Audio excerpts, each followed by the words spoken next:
2018 میں ملک سے دہشت گردی کا مکمل خاتمہ کر دیا تھا۔ جائزہ لینا ہوگا کہ ان وجوہات کی بنیاد پر دوبارہ بدامنی پیدا ہوئی۔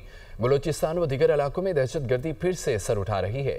سیکیورٹی ادارے قیام امن کے لیے اپنی جانوں کی قربانیاں دے رہے ہیں۔ وزیراعظم شہباز شریف کا نیشنل ورکشاپ بلوچستان کے شرکاء سے خطاب بولے کہ 2010 کے NFC ایوارڈ میں پنجاب نے تاریخی قربانی دی۔ صوبوں کے درمیان اتفاق رائے پاکستان کی مضبوطی کی بنیاد ہے۔ ہم پہلے پاکستانی اور بعد میں صوبوں کے مخین ہیں۔ سب مل کر ملک کی ترقی میں کردار ادا کریں۔ بلوچستان کی ترقی پاکستان کی مجموعی خوشحالی سے جڑی ہے۔ اتحاد، محبت، عزم سے بلوچستان سے پشاور تک ترقی ممکن ہے۔ بلوچستان کے عوام ہمارے بھائی ہیں، انہیں ترقی میں شریک کریں گے۔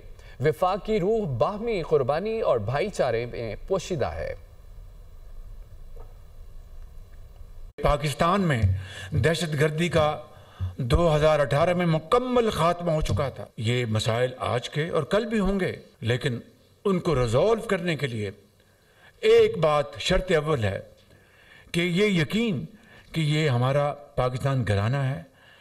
ہم نے کہیں آگ لگے گی تو اس کو مل کر بجھانا ہے اور امن کو، ترقی کو اپنا مشعل راہ بنانا ہے، اس کو فروغ دینا ہے، اور اس کے لیے ہمیں یکجہتی، محبت، اظہار، قربانی سے کام لینا ہے۔ Back in 2010, I announced in that discussion the demand from Nawab Raisani is that unless 100% financial resources are added to Balochistan's share, we will not accept NFC award under no circumstances. I said Punjab is ready to contribute whatever amount is required to meet my brother Aslam Raisani's demand.